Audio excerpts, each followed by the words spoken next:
o anjo aparece ali para aqueles pastores e começa a falar assim, ó: bem-aventurados são os homens, porque Deus, ele quer paz para todos eles aqui na terra, e esta é uma vontade de Deus. Está aqui, ó, no versículo 14, ó: glória a Deus nas maiores alturas e paz na terra entre os homens a quem ele quer muito bem. Deus, ele quer muito bem os homens. Que legal saber disso. Seja muito bem-vindo a mais uma leitura bíblica, mais um estudo comigo. Eu sou o Bispo Fabrício Dias. Você está no canal certo, você não caiu no canal errado, não. Aqui nós estamos estudando, né, a palavra de Deus, ela, a nossa querida. Nós estamos estudando ela de capa a capa, de Gênesis a Apocalipse. Já foi Gênesis, Mateus, Marcos, estamos em Lucas. Daqui a pouco, quando você chegar aqui no canal, você que está chegando a tempo, já teremos estudado Salmos, e assim vai ser a Bíblia toda. Seja muito bem-vindo.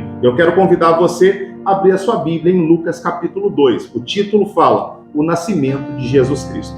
E se conteúdos como esse agrada você gosta da palavra de Deus, você é uma pessoa que é apaixonado pela Bíblia, já se inscreve. Ou se não quer se inscrever agora, assiste aqui a aula, acompanha comigo até o final. Se gostar, você se inscreve, ativa as notificações, vai ser bênção para você. E também você que já é inscrito, já faz parte da família, não esqueça de, no final, compartilhar para que muitas outras pessoas possam ter acesso a esse conteúdo de estudo bíblico também, tá bom? Já deixa o joinha já tem como deixar, mesmo não sendo inscrito ainda? E daqui a pouco, além do joinha, eu sei que você vai se inscrever também nesse canal, porque a palavra de Deus vai fazer muito bem para você. Diz assim o versículo 1: naqueles dias foi publicado um decreto de César Augusto, convocando toda a população do império para recensear-se.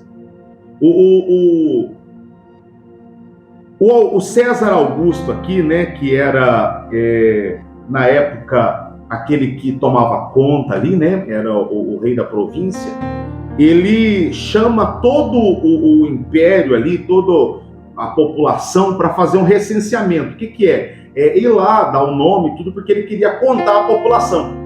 O que é recenseamento? É a contagem. Isso que você vê aí no IBGE, né? Segundo dados do IBGE, a população aumentou, diminuiu. Ele queria fazer um censo do império ali. E nós vamos ver quem desceu para lá para fazer esse censo aqui. Acompanhe comigo. O primeiro recenseamento foi feito quando Quirino era governador da Síria, né? Todos iam alistar-se, cada um à sua própria cidade. Cada um tinha que descer na sua própria cidade para fazer o seu alistamento, né?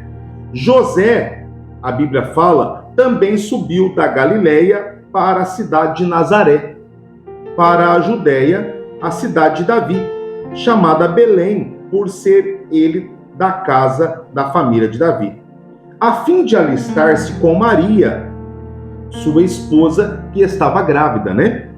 Estando ele ali, aconteceu completarem-se os dias, né? Chegou a hora da Maria ter o bebê. Chegou a hora do nosso Senhor Jesus nascer. Chegou a hora do Salvador vir ao mundo verdadeiramente para trazer a salvação para mim e para você. Que legal, hein? E ele continua aqui, né, o versículo 7. E ela deu à luz ao seu filho primogênito, enfaixou e deitou numa manjedoura, porque não havia lugar para eles na hospedaria. E aqui nasce o nosso Senhor Jesus Cristo. Aqui começa-se um ciclo de salvação. Aqui começa-se um ciclo em que a luz chega ao mundo para me resgatar, para te resgatar das trevas, para a sua maravilhosa luz, né? Como diz lá o livro de Colossenses, eu gosto muito dessa passagem. O livro de Colossenses, ele fala assim, ó, deixa eu só abrir aqui a minha Bíblia, se você está com a sua Bíblia e quiser abrir também aí, o livro de Colossenses, ele fala desta maneira aqui, ó, Colossenses 1,13, ele nos libertou do império das trevas e nos transportou para o reino do Filho do seu amor. Ele nos libertou do império das trevas. E começa-se isso aonde? No seu nascimento, que nós estamos vendo o relato aqui em Lucas. Vale um glória a Deus aqui nos comentários? Se vale, Digita aqui, glória a Deus. Diga assim, ó, hoje eu sou luz. Escreve aqui nos comentários, hoje eu sou luz. Você que está estudando comigo aí, já aproveita, já se inscreve, não perde tempo não. O diabo não quer que você leia a palavra não, porque se você conhecer a verdade, ela vai libertar você e vai te abençoar. Então já se inscreve para você não perder nenhum vídeo aqui do canal, tá bom? Os anjos e os pastores é o título do versículo 8. Havia naquela mesma região pastores que viviam nos campos e guardavam o seu rebanho durante as vigílias da noite. E um anjo do Senhor desceu aonde eles estavam, e a glória do Senhor brilhou ao redor deles, e ficaram todos, tomados de grande temor. O anjo, porém, lhes disse: não temais, eis aqui vos trago boas novas de grande alegria, que o será para todo o povo. É que hoje vos nasceu, aleluia, na cidade de Davi, o Salvador, que é Cristo, o Senhor. Que maravilha, né? E ele continua dizendo aqui, ó, e isto vos servirá de sinal. Encontrareis uma criança envolto em faixa e deitada em manjedoura. Agora nós vamos chegar naquele versículo que eu comecei o início desse vídeo, que é um dos versículos lindos que eu acho desse capítulo aqui, né? E subitamente apareceu com o anjo uma multidão de milícia. Apareceu muitos anjos, muitos. Milícia celestial, louvando a Deus e dizendo: glória a Deus nas maiores alturas e paz na terra aos homens a quem ele quer muito bem. Olha que legal. Nós lemos aqui nesse versículo que Deus, o Todo-Poderoso, aquele que disse haja luz e houve luz, aquele que está acima, aquele que o Isaías ele fala que a terra é o extrato, dos seus pés, as nuvens são as poeiras dos seus pés, o seu trono está lá nos céus.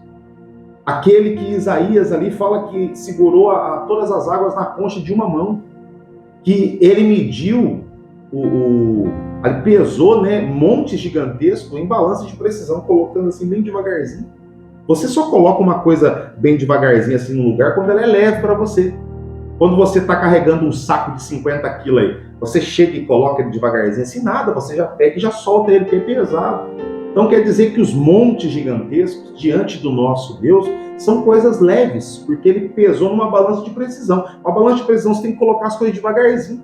Eu não sei se você teve a oportunidade de ir aí numa joalheria, que você foi derreter alguma aliança, algum cordão, alguma coisa de prata, de ouro, e você queria fazer outro. Você ganhou ali uma aliança e queria derreter ela para poder talvez enlarguecer ou construir outra joia, coisa do tipo. E você chega lá naquela joalheria, eles pegam ali aquela joinha pequenininha e coloca bem devagarzinho ali naquela balancinha de precisão. Bem com cuidado. Por quê? Porque a balança ela é sensível. A balança, para a balança de precisão, tem que ser colocado devagarzinho, porque ela é sensível. E os montes foram colocados aqui nesse relato de Isaías em balanças de precisão, para você entender o tamanho da força do seu Deus. E a Bíblia está falando que esse poderoso Deus aí, esse grande Deus, que toda a multidão de povos é como um pingo que cai no fundo de um balde, um pinguinho de água. Esse Deus, a Bíblia relata que ele quer bem a mim e ele quer bem a você. A Bíblia fala assim, ó, paz na terra entre os homens, no 14 de novo. A quem ele quer muito bem, a quem ele quer bem. Então, entenda, Deus ele quer o seu bem. Deus ele deseja o seu bem. Então toma posse disso e se apoie nisso. Como diz ali o Provérbios, deposite, se apoie nisso, se estribe nisso. E com certeza você será muito abençoado, tá bom? Vamos continuar, que bacana saber disso, né? Que gostou. Eu fico feliz, o meu coração ele palpita de alegria quando eu leio esse versículo. Isso aqui é um dos versículos que está gravado lá na minha alma, sabe? Tem aqueles versículos que gravam-se na nossa alma. E esse versículo 14 é um dos que está gravado na minha alma. Lucas 2,14, ele é gravado na minha alma. Tomara que ele se grave na sua também aí. Versículo 15. E ausentando-se deles os anjos para o céu, diziam os pastores uns aos outros: vamos até Belém e vejamos os acontecimentos que o Senhor nos deu a conhecer. Foram apressadamente e acharam Maria e José e a criança deitado na manjedoura. E vendo, divulgaram o que lhes tinha sido dito a respeito deste menino. Todos os que ouviram se admiraram das coisas referidas pelos pastores. Maria, porém, guardava todas essas palavras, meditando no seu coração. Voltaram então os pastores e glorificando e louvando a Deus por tudo o que tinha ouvido e visto como lhe fora anunciado, né? Que bacana essa história, tá dando para entender, né? Aqui nem precisa de explicação porque tá bem explicadinho só na leitura, né? É a circuncisão de Jesus. Agora nós vamos ver um personagem muito interessante entrando aqui na história, o personagem, um senhor chamado Simeão, né? Nós vamos ver o que ele vai relatar aqui. Vamos lá. A circuncisão de Jesus.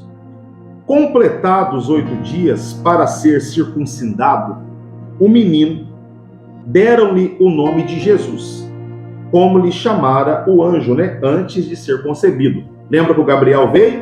Falou para Maria, o anjo chegou até Maria e falou, o nome dele será Jesus. Bispo, onde que falou isso? Nós lemos no capítulo 1. Se você não leu, corre lá. E também, se não leu as outras passagens, dá um pulinho lá. Corre lá, leia as outras passagens, vem recuperando as outras leituras. É a Bíblia toda, eu não estou lendo esse capítulo isolado aqui não. É ela toda, corre lá e recupera. Agora, você que está em tempo real comigo, para não, desiste não, porque está sendo bênção para a sua vida, hein? Versículo 22, a apresentação de Jesus no templo.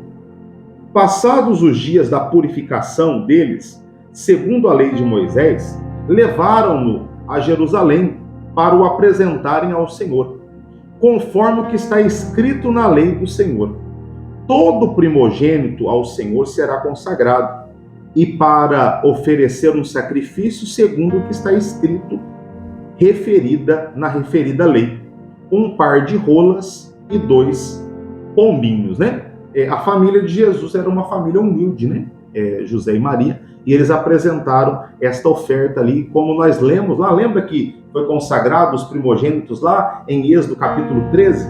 Depois que a gente vê ali o povo se preparando para sair da terra prometida, até nós estamos parados nesse momento em construção, em tempo real, estamos parados no capítulo 15 de Êxodo, né? Estamos parados. Agora, se você está chegando mais à frente, talvez já até lemos lá Êxodo, o Antigo Testamento. Mas nesse momento que o Lucas 2 está indo ao ar aqui no canal, nós estamos também em paralelo em Êxodo capítulo 15. Nós vimos há 2 capítulos atrás esse momento aqui, né? O momento da consagração, né? Aqui dos primogênitos aqui em Êxodo, no capítulo, deixa eu mostrar para você aqui, Êxodo capítulo 13, né? Fala lá, a consagração dos primogênitos, é até o título da passagem, né? Eu vim aqui para confirmar para você bem certinho aí, consagração dos primogênitos. E essa consagração aqui é o que está acontecendo com Jesus aqui no templo, anos e anos, milhares de anos à frente, continua se obedecendo a palavra, né? E ele fala assim, um par de rolas ou 2 pombinhos foi apresentado ali pelos 2. O cântico de Simeão, olha o Simeão que eu falei para você aqui, Havia em Jerusalém um homem chamado Simeão, homem este justo e piedoso, que esperava a consolação de Israel, e o Espírito Santo estava sobre ele, né? Revelara-lhe o Espírito Santo que não passaria pela morte antes de ver o Cristo, né, do Senhor. Movido pelo Espírito, foi ao templo, e quando os pais trouxeram o menino Jesus para fazerem com ele o que a lei ordenava, Simeão o tomou nos braços e louvou a Deus, dizendo: Agora, Senhor, podes despedir em paz o teu servo, segundo a tua palavra. Segundo, porque os meus olhos já viram a tua salvação, a qual preparastes diante de todos os povos, a luz para a revelação aos gentios e para a glória do teu povo, o povo de Israel.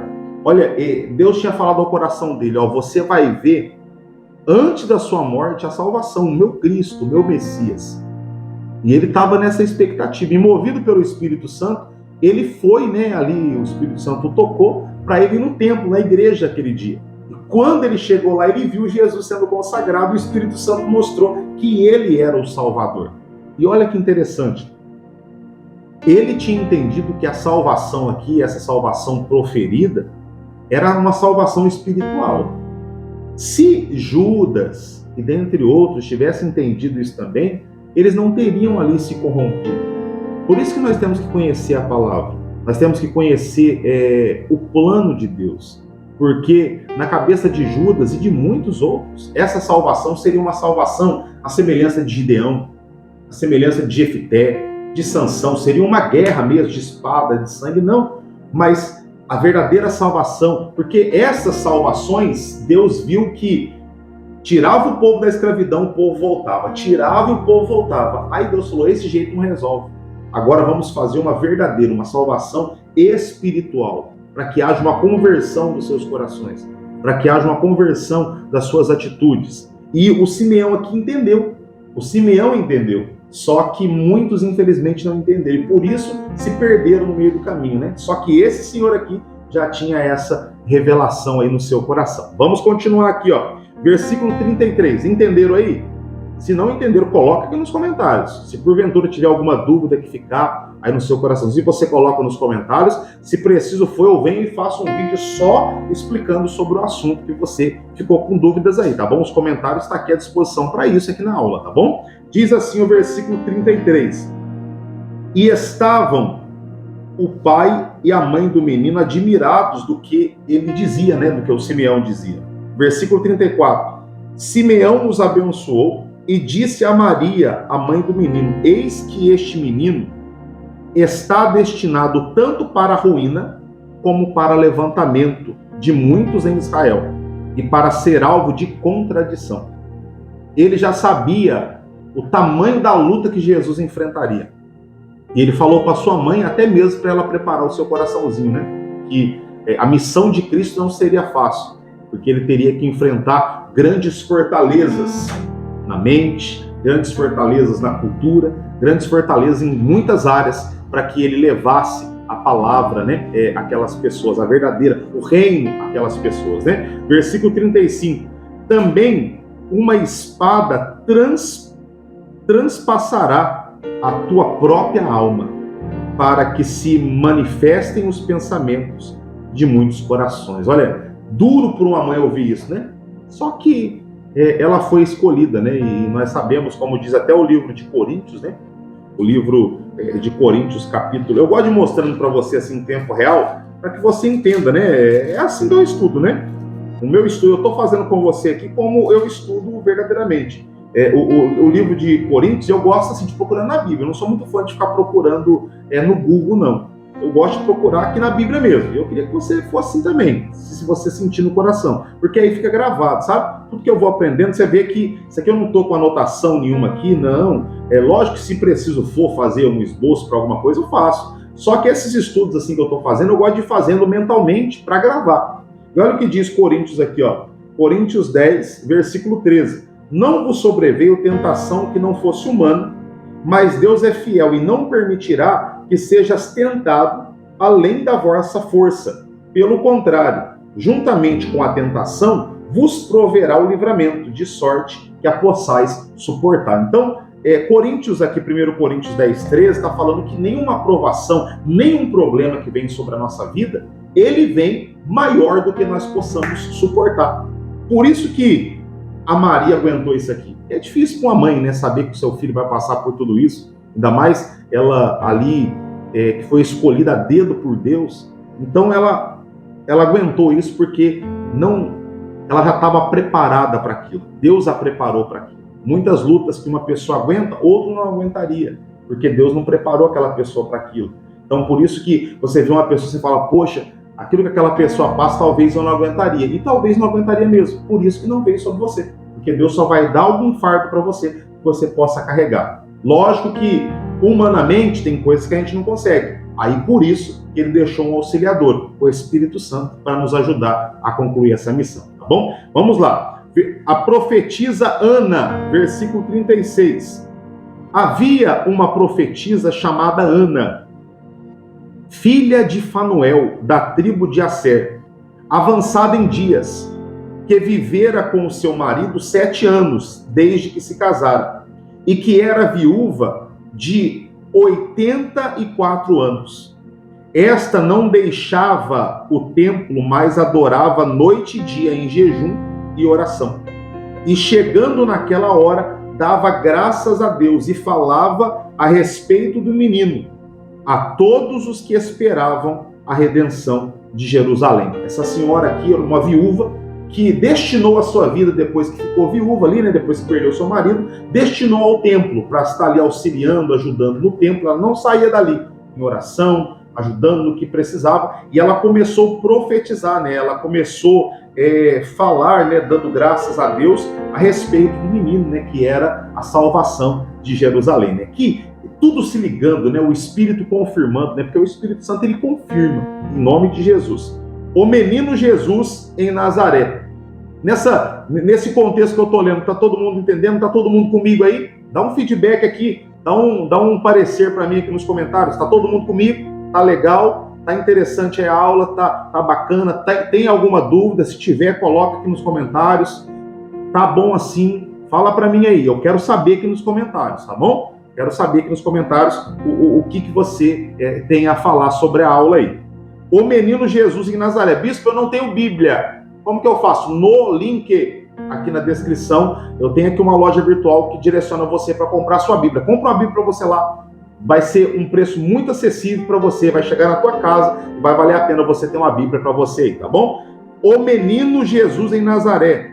Cumprida todas as ordenanças, segundo a lei do Senhor, voltaram para a Galileia, para a sua cidade de Nazaré. Crescia o menino e se fortalecia, enchendo-se de sabedoria e graça de Deus que estava com ele. Olha que interessante, o menino crescia e se fortalecia, né? Enchendo de sabedoria e de graça. Então, o nosso Senhor Jesus, ele crescia diante de Deus, mas também diante dos homens. Isso é muito importante. Você tem que entender isso. Você tem que crescer diante de Deus e tem que crescer diante dos homens. Você tem que dar a César o que é de César e a Deus o que é de Deus. Isso é muito importante. O menino Jesus no meio dos doutores. Olha que legal isso aqui, ó. E nós vamos terminar a leitura falando sobre isso no versículo 52, tá? É o último subtítulo que nós vamos ler e vamos orar. Ora, anualmente ia seus pais a Jerusalém para a festa da Páscoa. Quando ele atingiu os 12 anos, subiram a Jerusalém segundo o costume da festa. Terminados os dias da festa, ao regressarem, permaneceu o menino Jesus em Jerusalém, sem que os seus pais o soubessem. Pensando, porém, estar ele entre os companheiros de viagem, porque pelo jeito Jesus a gente vê que ele era muito dado, né? E se você, o livro do Dr. Augusto Cury, O Homem Mais Feliz da História, é um livro muito bacana. Ele fala, ele estuda esse livro baseado em Lucas. Ele relata, né, estudando aqui os momentos aqui de Cristo, o Dr. Augusto Cury, muito bom aquele livro. É um livro que eu indico demais, O Homem Mais Feliz da História. É o segundo da trilogia, né? O Homem Mais Inteligente, o segundo é O Homem Mais Feliz, e o Mestre, né? Que fala ali, que fala sobre Jesus ser o Mestre, né? O homem ali que foi o mestre dos mestres, né? Esse segundo livro dele fala muito sobre isso aqui. Ele fala assim que Jesus ele era uma criança que estava bem com todo mundo, a ponto da família pensar que ele estava com os familiares. Isso é muito bacana, né? Isso é muito legal você saber que Jesus ele era uma criança desse tipo, né? Que respeitava os seus pais, que Jesus ele poderia ser soberbo, porque ele não tinha a confirmação que ele era Deus, mas não. Ele era humilde, ele era obediente, ele era uma criança dada com as pessoas. Isso é muito bacana, isso é muito legal. Nesse livro, O Homem Mais Feliz da História, vai ser muito bacana você acompanhar ele aí, tá bom? Vai ser, se eu fosse você, eu comprava, tá? Tá na descrição aí, para você ler, vai ser um investimento. Pensaram, porém, estar ele entre os companheiros de viagem. Foram caminho de um dia, né? Então passaram a procurá-lo entre os parentes e os conhecidos. E não tendo encontrado, voltaram a Jerusalém à sua procura. 3 dias depois, acharam-no no templo, assentado no meio dos doutores, ouvindo-os e também interrogando-os. E todos os que ouviram, muito se admiravam da sua inteligência e das suas respostas. Isso aqui são os doutores da lei, tá? São pessoas cultas, ali, que estudavam, estudiosos, né? E eles falam assim: logo que os seus pais viram, ficaram maravilhados, e sua mãe disse: filho, por que fizeste assim conosco? Teu pai e eu, aflitos, estamos à tua procura. Ele lhes respondeu: por que me procuráveis? Por que me procuráveis? Não sabeis que me cumpria estar na casa do meu pai? Aí agora ele está falando da casa de Deus, né? Não compreenderam, porém, as palavras que ele lhe dissera. E desceu com eles para Nazaré. E era-lhes submisso. Olha para você ver, Jesus era-lhes submisso. Jesus era obediente. Era uma criança obediente, uma criança que respeitava os seus pais. Está escrito, ó, lhe era submisso. Isso quer dizer, o que Deus quer da gente? Que a gente seja submisso a Ele, e também nós, como filhos, né? Temos que ser submissos, e você, como pai, como mãe, tem que desejar isso dos seus filhos. Ele não era rebelde, ele era submisso. Olha que ensinamento bonito, né? Sua mãe, porém, guardava todas estas palavras no coração. E o versículo 52, para a gente orar, fala assim, ó: e crescia Jesus em sabedoria, estatura e graça diante de Deus e diante dos homens. Você que chegou até o fim comigo aqui, coloca aqui, ó: crescia diante de Deus e dos homens. Você que ficou até o final comigo, você que não desistiu no meio do caminho, você que chegou até o final, escreve aqui, ó: crescia diante de Deus e diante dos homens, porque é muito importante isso. E eu quero orar por você agora nesse momento. E aí, gostou do estudo? Foi legal? Gostou da dinâmica? É bem simples aqui. É de uma maneira como se eu tivesse sentado na mesa com você, com a minha Bíblia, você com a sua Bíblia, eu lendo para você, você que não tem, porventura, leitura, eu estou lendo para você, você que tem leitura, eu estou lendo junto com você, algo bem simples, para você se aproximar de Deus mesmo, através da palavra de Deus. Gostou? Se gostou, já se inscreve aqui, já se inscreve, ativa o sininho de notificações, curte, depois compartilha e vamos orar, tá bom? Vai ser muito bom ter você aqui comigo. Obrigado pela sua inscrição aí. Pai, eu abençoo este homem e essa mulher que leu mais um capítulo, estudando comigo aqui, mais um capítulo da tua palavra. Que o Senhor nos abençoe, que o Senhor nos encha, que o Senhor nos fortaleça com a tua amada e sagrada palavra. Nós entregamos tudo nas tuas mãos, para a glória do Pai, do Filho e do Espírito Santo. Você que crê, diga amém e diga graças a Deus. Eu já vou indo, tá bom, queridos? E amanhã, se Deus quiser, eu tô aqui estudando mais um capítulo da Bíblia com você. Você que é novo, seja muito bem-vindo. Você que já está comigo aí na batalha aí, que Deus te abençoe e continue te abençoando. Vou deixar vídeos aqui na tela para você, é só tocar nesses vídeos que aparecem na tela para você ir para outro vídeo, tá bom? Fazer um tour aqui no canal e amanhã eu estou aqui de volta, se Deus nos permitir. Ó, um beijão no seu coração, do seu bispo, te aguardo aqui amanhã. Tchau!